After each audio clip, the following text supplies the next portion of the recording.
Olá, eu sou César Barbosa e hoje lerei um trecho da História da Literatura Ocidental de Otto Maria Carpo, onde ele trata de Heródoto. Heródoto foi o pai da história. Ele nasceu em 484 a.C., na cidade de Halicarnasso, na Ásia Menor, uma colônia grega eh, sob julgo do Império Persa. Heródoto ele viajou pela Babilônia, pelo Egito, pela própria Grécia, visitou colônias gregas na Ásia Menor e outras regiões daquelas adjacências do mundo antigo. E ele ouviu relatos de pessoas, escreveu para entender as diferenças étnicas e o que levou às guerras médicas, às invasões persas sobre o território grego. Heródoto, após essas viagens, ao retornar à sua cidade natal, em Halicarnasso, ele conspirou contra o sátrapa de Cária, que era uma espécie de governador da província.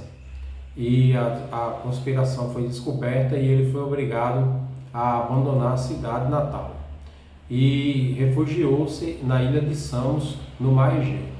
Lá, chegando, ele começou a organizar seus apontamentos, suas pesquisas, seus estudos e escreveu a sua história. E, inclusive, a minha edição, a que eu tenho aqui, é um box, História de Heródoto, dividido em 2 volumes. Temos no volume 1 4 livros e no volume 2, do livro 5º ao 9º. E então Heródoto escreveu a sua história, foi para Atenas divulgar nos Jogos Olímpicos, leu parte de sua obra e entre os ouvintes estava Tucídides, um jovem de 15 anos que mais tarde seria o autor da Guerra do Peloponeso. E Heródoto, ainda vivendo ali naquela constelação, ele passou a viver em Atenas, em meio àquela constelação de intelectuais, e ele participou de uma expedição ateniense para a Itália, onde fundou a cidade de Túrio, local onde ele morreria por volta do ano 425 a.C. Então, como nós vemos, Heródoto ele viveu, conviveu e fez parte ali do século de Péricles, a época áurea da cidade de Atenas. Então, leamos nós o que o Otto Maria Carpo tem a dizer sobre Heródoto. O lugar na vida da obra historiográfica de Heródoto é a explicação das guerras contra os persas. Heródoto era natural da Iônia, de uma região de civilização muito antiga, sujeita, porém, havia muito à dominação persa. Como fora possível as minúsculas cidades gregas vencer esse colosso oriental? Heródoto sentiu certo orgulho patriótico pela vitória dos connacionais de além-mar, embora os seus próprios patrícios, decadentes desde muito, ficassem na servidão política dos persas. No Oriente, para além de fronteiras intransponíveis, devia haver coisas misteriosas, explicando a um tempo as riquezas excessivas do Império Oriental e a sua fraqueza inesperada. Propondo-se explorar, antes de narrar os acontecimentos bélicos, o mundo desconhecido fora das cidades gregas, Heródoto realizou obra de patriota, consciente e de repórter corajoso.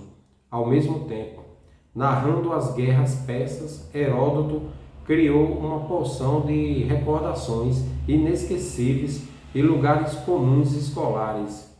Leônidas e as Termópilas, Salamina, Maratona, revela-se aí o retor, mas Heródoto criou também uma tradição indestrutível, quanto ao Oriente, a sabedoria misteriosa dos sacerdotes egípcios, a luxúria dos reis da Assíria, os palácios, labirintos, haréns, oráculos, grandes crimes e grandes profecias.